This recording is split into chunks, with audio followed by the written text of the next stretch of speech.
Muito boa tarde, pessoal. Então, seguindo o nosso cronograma, vamos finalmente dar início ao módulo de intervenção, tratamento, estudos de intervenção, ensaios clínicos randomizados, revisões temáticas, forest plot. Então, assim, esse módulo vai ser um módulo bem grande e denso, com bastante conceito, tá?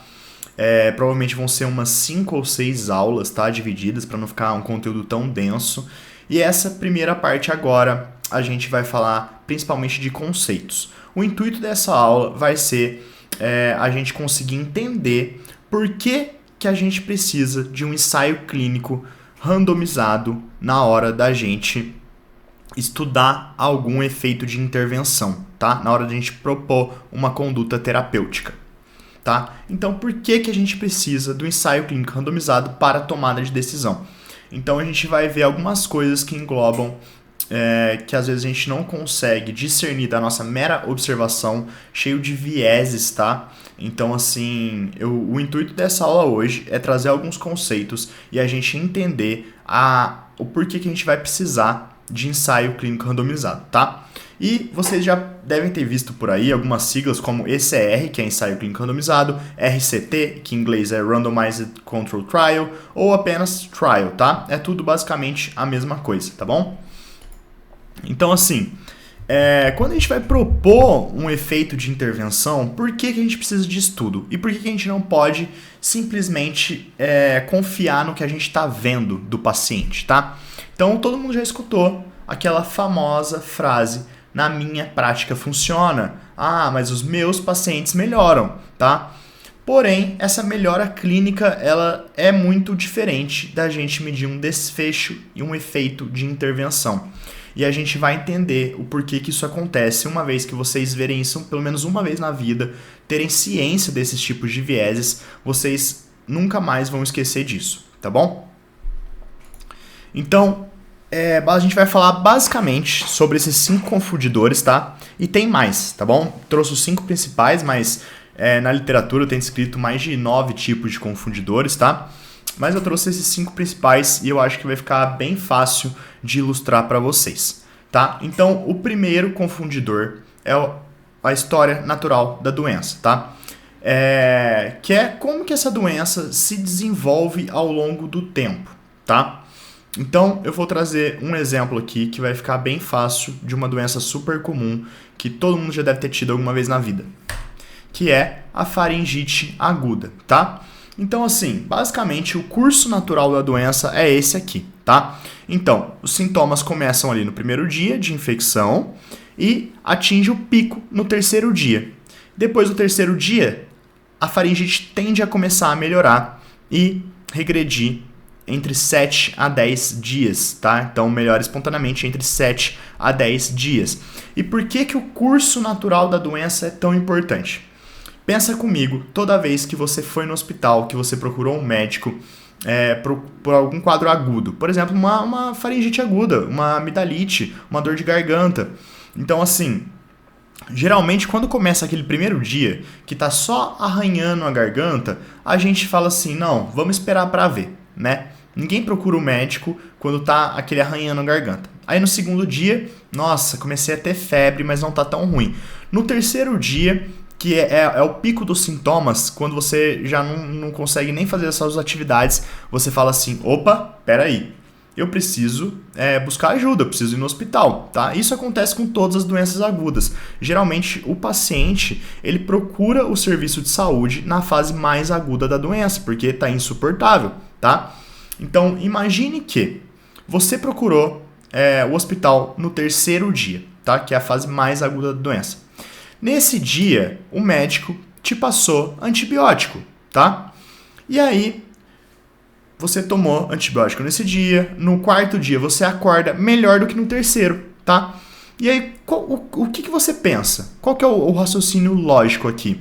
É você atribuir a sua melhora ao antibiótico. Claro, porque você estava super ruim, você tomou o antibiótico, que foi o remédio que o médico te passou, e aí no outro dia você já acordou melhor. Nossa, e no quinto dia, nossa, você está bem melhor. Nossa, e no sexto dia, melhor ainda. E no sétimo, você já não tem quase mais nada de sintoma. Então, assim, você atribui toda a sua melhora ao antibiótico. Mas será que foi realmente o antibiótico que te curou dessa doença? Então a gente tem aqui, tá, um ensaio clínico randomizado, que fez 2 grupos, né? Então, basicamente, no ensaio clínico randomizado, a gente vai falar um pouco mais sobre isso no futuro, mas a gente tem basicamente 2 grupos. A gente tem o grupo intervenção e o grupo controle. Nesse caso, o grupo intervenção foi o grupo que recebeu o antibiótico e o grupo controle recebeu o placebo, tá? Que é uma medicação que não contém nada lá dentro, tá? É só uma cápsula que você toma para ter os efeitos psicológicos da medicação, basicamente ali. Tá? Então, você pode observar, é a mesma curva. Na esquerda é um score que mede sintomas, tá? Então, e na curva no eixo horizontal é os dias, tá? Então, veja que desde que esse paciente ele foi ao hospital e recebeu o tratamento, os sintomas entre o grupo que recebeu o antibiótico e o grupo que recebeu o placebo, ambos melhoraram espontaneamente na mesma proporção, até porque o intervalo de confiança dos 2 grupos, eles sempre se cruzam em todos os dias, tá? Então a gente pode inferir que não houve significância estatística entre quem tomou o antibiótico e o grupo que tomou o placebo. Tanto é que no 7º dia e no 6º dia, os 2 estão no mesmo ponto exatamente, no 7º também. Então, assim, você já iria melhorar independente de tomar o antibiótico ou não, tá? Ainda mais falando que a maioria das faringites são virais, tá? A minoria é bacteriana, tá? Então, basicamente é isso, tá? Então, o curso natural da doença importa e importa muito. Por isso que é muito importante a gente saber qual que é o curso natural da doença. Porque tem doenças, por exemplo, que a gente não precisa intervir. A gente tem que observar, acompanhar. É uma conduta expectante, tá? Então, assim, por exemplo, se nesse caso, nessa faringite, ele começasse a melhorar ali no 4º, 5º dia, depois no 6º dia ele tivesse uma piora súbita, tá? Aí eu já pensaria, por exemplo, numa reinfecção bacteriana. Tá? Então aí sim, talvez faria sentido a gente estar entrando com antibiótico e aí sim ele teria um proveito maior desse antibiótico. Então veja bem, mas o paciente ele não percebe isso, tá? Então ele atribui toda a sua melhora ao medicamento que ele tomou. Segundo confundidor, então, regressão para a média, tá?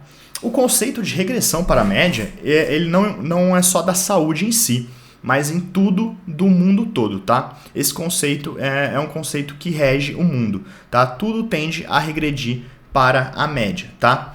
Então, basicamente, o que é essa regressão para a média? Eu coloquei um exemplo bem fácil que vai ficar muito didático de vocês entenderem.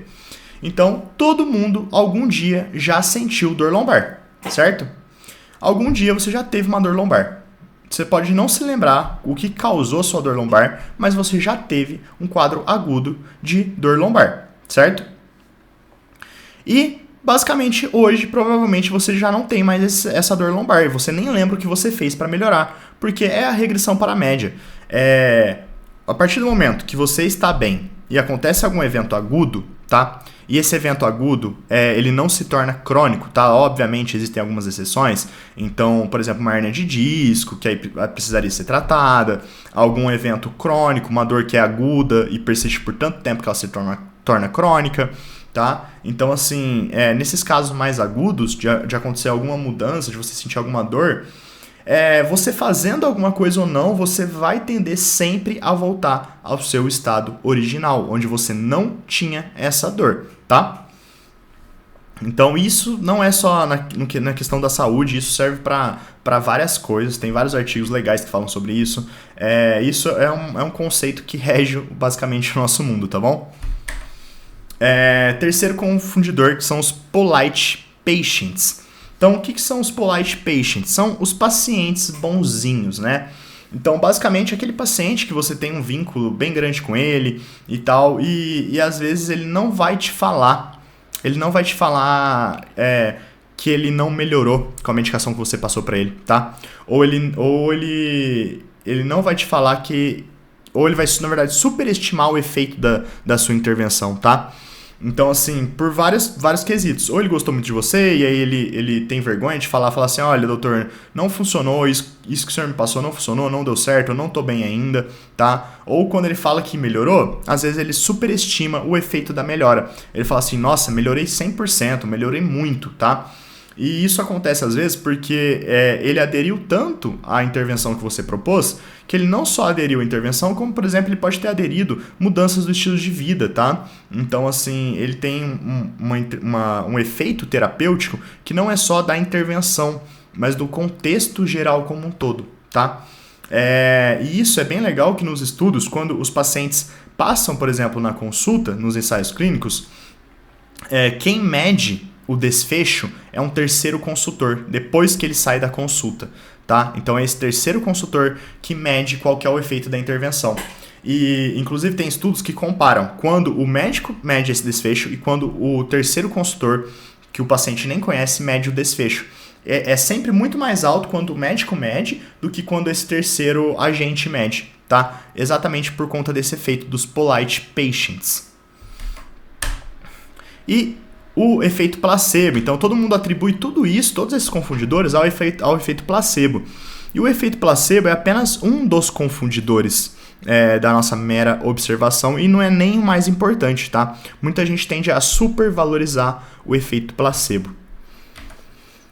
Mas não quer dizer que ele não exista, o efeito placebo ele existe, mas ele é muito super valorizado, tá? Então, por exemplo, quando a gente está então vendo a mera observação clínica versus um ensaio clínico randomizado. Então, a gente está analisando o efeito placebo. Então, por exemplo, anti-inflamatório para dor lombar, tá? Então, vamos olhar só aqui nessa primeira coluna por enquanto, tá? A do anti-inflamatório. Então, o meu paciente está com dor lombar, tá? Vamos colocar que ele está com muita dor, então ele está com 8 na escala de dor de 0 a 10. Eu dou o anti-inflamatório para ele e ele diz que melhora 50%. Então de 8 ele foi para 4 na escala da dor, tá? Então, basicamente, se eu tivesse apenas medindo a minha mera observação, eu ia concluir que o efeito da intervenção de anti-inflamatório que eu dei para esse paciente, ele reduziu metade da dor do paciente, tá? Então eu ia falar assim, nossa, é um efeito absurdamente grande, tá?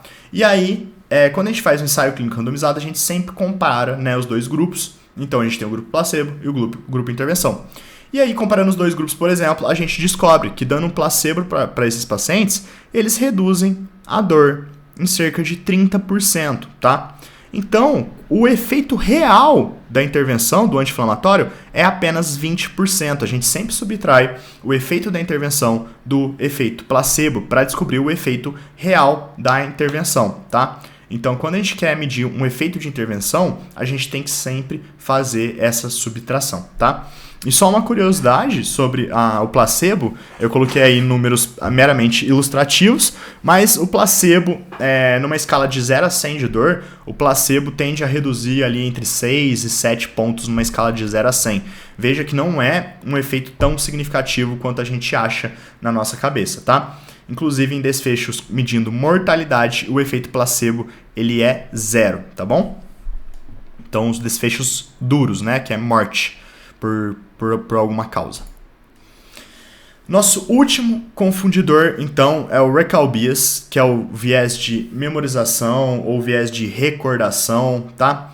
Basicamente, o que diz esse viés, tá? Então, o recall bias é basicamente aquele paciente que você atende ele sai do seu consultório e você fala assim, nossa, esse paciente nunca mais voltou. O tratamento que eu passei para ele deve ter dado certo, porque curou e ele não voltou mais. Ou você tende apenas isso é muito comum. Quando não é um desfecho muito ruim, como por exemplo morte, então às vezes a gente lembra das pessoas que morreram, né? Que a gente tratou e mesmo assim a pessoa morreu, tá? Então, mas assim, quando não é um desfecho tão ruim, a gente sempre tende a lembrar mais de ter esse viés de memorização dos pacientes que a gente tratou e melhoraram, tá? Porque esse paciente, ele diz pra você, ele volta feliz, ele te fala. Então, assim, a gente sempre tende a lembrar mais da melhora e nunca da piora dos pacientes, tá bom? Então, basicamente, o que acontece também? Imagine que um paciente, ele paga R$400 na sua consulta. E aí ele está tratando, por exemplo, quer tratar uma dermatite, né? E aí você passa o tratamento para ele de dermatite, às vezes é até o tratamento correto que você passou para ele, porém, esse paciente ele não tem melhora nenhum com o seu tratamento. O que ele faz? Você acha que ele vai pagar novamente outros R$ 400 para voltar para ter outra consulta com você, sendo que o tratamento não funcionou? O que ele pensa? Ele fala assim, nossa, esse médico eu fui lá, o tratamento não funcionou. Ele nem te avisa que não funcionou o tratamento. Ele pega simplesmente, ele vai em outro médico. Porque ele pensa o seguinte, eu vou pagar R$ 400 para ir lá e ele errar o meu tratamento de novo? Não. Então ele pega e vai em outro médico. Então para o paciente foi ruim, porém o médico que passou o tratamento, ele tende a acreditar que como o paciente não voltou, aquele tratamento foi efetivo e funcionou. E aí a gente tem algumas coisas para melhorar no consultório, principalmente aqui no Brasil, tá? Para melhorar essa percepção, até em quesito de acompanhamento e tal, para a gente conseguir tirar um pouco desse viés da nossa prática também, tá bom? Então, assim, mandar sempre mensagem para os pacientes que estão em acompanhamento, então verificar a adesão, se ele está fazendo aquilo que foi proposto, o quanto que aquilo lá está funcionando, se está funcionando ou não está. Então, assim, colher os feedbacks, principalmente os negativos, tá? Para ter saber ter um pouco mais de acurácia nisso aí, tá? Porque às vezes você acredita tanto que aquele tratamento seu que funciona e tal, que você nem leu um estudo sobre ele, vendo efeitos de intervenção, vendo qual que é a medida daquele tratamento, que você simplesmente confia na sua observação clínica, no seu consultório, e aquilo às vezes é um número muito distorcido da realidade, tá? E sempre dá abertura para o paciente ser honesto. Então fala assim, se não melhorar, você me avisa. Quando você propõe um tratamento, você fala assim, usa aí por 30 dias. Se não melhorar, você volta, a gente troca, tem outras opções, outros tipos de tratamento. Então aí sim o paciente vai se sentir mais confortável. Falar assim, ele avisou que às vezes não podia funcionar, que aí eu volto lá e às vezes a gente troca de medicação e tal. Então, assim, são quesitos que nos Estados Unidos eu vejo que é um pouco mais presente esse acompanhamento do paciente, tá? Então, tem sempre feedbacks, né? Geralmente a secretária liga, colhe feedback. E aqui no Brasil a gente não tem muito essa cultura, tá? Então fica aí também a dica para quem trabalha em consultório para ter um acompanhamento mais de perto desses pacientes pós-atendimento. Então, assim, gente, não há como separar efeito de confusão de efeitos reais por meio da mera observação.